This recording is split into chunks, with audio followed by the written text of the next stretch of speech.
Assalamualaikum warahmatullahi wabarakatuh. Allahumma sholli ala Sayyidina Muhammad.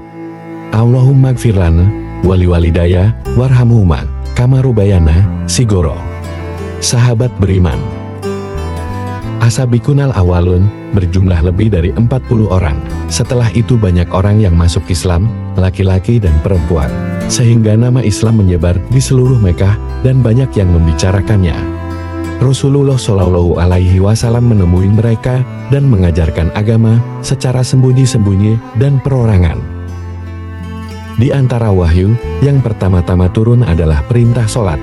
Allah mewajibkan sholat 2 rakaat pada pagi hari dan 2 rakaat pada petang hari pada masa awal Islam yang didasarkan pada firman Allah, dan bertasbihlah seraya memuji Rabbmu pada waktu pagi dan petang. Ibnu Hisham mengatakan bahwa jika tiba waktu sholat, Nabi Shallallahu Alaihi Wasallam dan para sahabat pergi ke tempat yang terpencil, lalu mengerjakan sholat agar tidak dilihat kaumnya. Setelah melihat beberapa kejadian, ternyata dakwah Islam sudah didengar orang-orang Quraisy, sekalipun dakwah ini masih dilakukan secara sembunyi-sembunyi dan perorangan. Namun, mereka tidak ambil peduli. Sebab mereka mengira bahwa Muhammad hanya salah seorang di antara mereka yang peduli terhadap urusan agama, yang berbicara tentang masalah ketuhanan dan hak-haknya, seperti yang dilakukan orang-orang yang lain. Tapi lama-kelamaan ada pula perasaan khawatir yang mulai menghantui mereka karena pengaruh tindakan beliau. Oleh karena itu mereka mulai menaruh perhatian terhadap dakwah beliau. Selama 3 tahun dakwah masih dilakukan secara sembunyi-sembunyi dan perorangan. Selama jangka waktu itu, telah terbentuk kelompok orang-orang mukmin yang senantiasa menguatkan hubungan persaudaraan dan saling bahu-membahu. Penyampaian dakwah terus dilakukan, hingga turun wahyu yang mengharuskan Rasulullah Shallallahu Alaihi Wasallam menampakkan dakwah kepada kaumnya secara terang-terangan, menjelaskan kebatilan mereka, dan menyerang berhala-berhala sembahan mereka. Wahyu pertama yang turun dalam masalah ini adalah firman Allah, dan berilah peringatan kepada kerabat-kerabatmu yang dekat. Permulaan surat Asy-Syu'ara memuat kisah Musa alaihi salam dari permulaan nubuah hingga hijrah beliau bersama Bani Israel, hingga mereka selamat dari Firaun yang berkesudahan tenggelamnya Firaun dan para pengikutnya.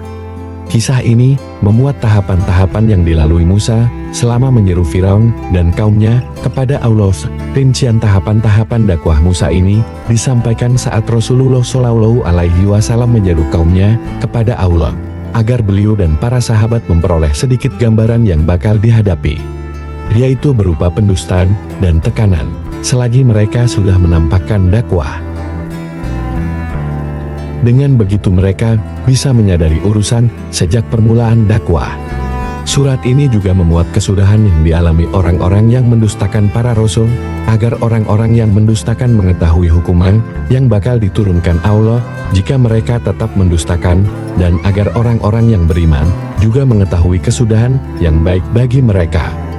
Langkah pertama yang dilakukan Rasulullah Shallallahu Alaihi Wasallam setelah turun ayat di atas ialah dengan mengundang Bani Hasyim. Mereka memenuhi undangan itu, yaitu beberapa orang dari Bani Al-Muttalib bin Abi Manaf, yang jumlahnya ada 45 orang. Sebelum beliau berbicara, Abu Lahab sudah mendahului angkat bicara.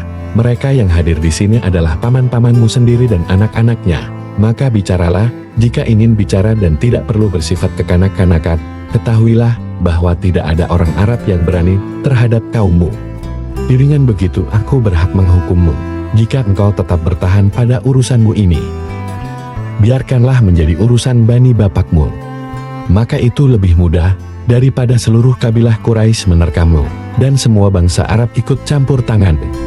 Kami tidak pernah melihat seorang pun dari Bani bapakmu yang pernah berbuat macam-macam seperti yang kau perbuat saat ini. Rasulullah Shallallahu Alaihi Wasallam hanya diam dan sama sekali tidak berbicara dalam pertemuan itu. Kemudian beliau mengundang mereka untuk kedua kalinya, dan dalam pertemuan itu beliau bersabda, segala puji bagi Allah, dan aku memujinya, memohon pertolongan, percaya dan tawakal kepadanya. Aku bersaksi bahwa tiada Tuhan selain Allah semata, yang tiada sekutu baginya. Kemudian beliau melanjutkan lagi, sesungguhnya seorang pemandu itu tidak akan mendustakan keluarganya, demi Allah, yang tiada Tuhan selain Dia. Sesungguhnya aku adalah utusan Allah kepada kalian secara khusus dan kepada manusia secara umum. Demi Allah, kalian benar-benar akan mati layaknya sedang tidur nyenyak, dan akan dibangkitkan lagi layaknya bangun tidur. Kalian benar-benar akan dihisap terhadap apapun yang kalian perbuat. Lalu di sana ada surga yang abadi, dan neraka yang abadi pula. Abu Tholib berkata, kami tidak suka menolongmu, menjadi penasehatmu, dan membenarkan perkataanmu. Orang-orang dari bani bapakmu sudah sepakat. Aku hanyalah segelintir orang di antara mereka, namun akulah orang yang pertama kali mendukung apa yang engkau sukai, maka lanjutkanlah apa yang diperintahkan kepadamu. Demi Allah, aku senantiasa akan menjaga dan melindungimu. Namun aku tidak mempunyai pilihan untuk meninggalkan agama Bani Abdul Muthalib. Abu Lahab berkata, ini adalah kabar buruk, ambillah tindakan terhadap dirinya sebelum orang lain yang melakukannya. Abu Tholib menimpali, demi Allah, kami tetap akan melindunginya selagi kami masih hidup. Setelah Nabi Shallallahu Alaihi Wasallam merasa yakin terhadap janji Abu Tholib untuk melindungi dalam menyampaikan wahyu dari Allah, maka suatu hari beliau berdiri di atas Safa, lalu berseru, wahai semua orang. Maka semua suku Quraisy berkumpul memenuhi seruan beliau. Abu Lahab beserta para pemuka Quraisy juga ikut datang. Beliau bersabda, apa pendapat kalian jika kukabarkan bahwa di lembah ini ada sepasukan kuda yang mengepung kalian? Apakah kalian percaya kepadaku? Benar, kami akan percaya, jawab mereka. Kami tidak mempunyai pengalaman bersama engkau kecuali kejujuran. Beliau bersabda, sesungguhnya aku memberi peringatan kepada kalian. Abu Lahab berkata, celakalah engkau untuk selama-lamanya, untuk inikah engkau mengumpulkan kami? Seruan beliau terus bergema di santiro Mekah, sehingga kemudian turun ayat, maka sampaikanlah olehmu secara terang-terangan segala apa yang diperintahkan kepadamu, dan berpalinglah dari orang-orang musyrik. Maka Rasulullah Shallallahu Alaihi Wasallam langsung bangkit menyerang berbagai hurafat dan kebohongan syirik, menyebutkan kedudukan berhala dan hakikatnya yang sama sekali tidak memiliki nilai. Ketidakberdayaan berhala-berhala itu beliau gambarkan dengan beberapa contoh perumpamaan, disertai penjelasan-penjelasan bahwa siapa yang menyembah berhala dan menjadikannya sebagai wasilah antara dirinya dan Allah, berada dalam kesesatan yang nyata. Maka berpijar dengan api kemarahan, bergolak dengan keanehan dan penyingkaran. Tatkala mereka mendengar suara yang memperlihatkan kesesatan orang-orang musyrik dan para penyembah berhala, suara itu seakan-akan petir yang membelah awan, berkilau, menggelegar dan mengguncang udara yang tadinya tenang.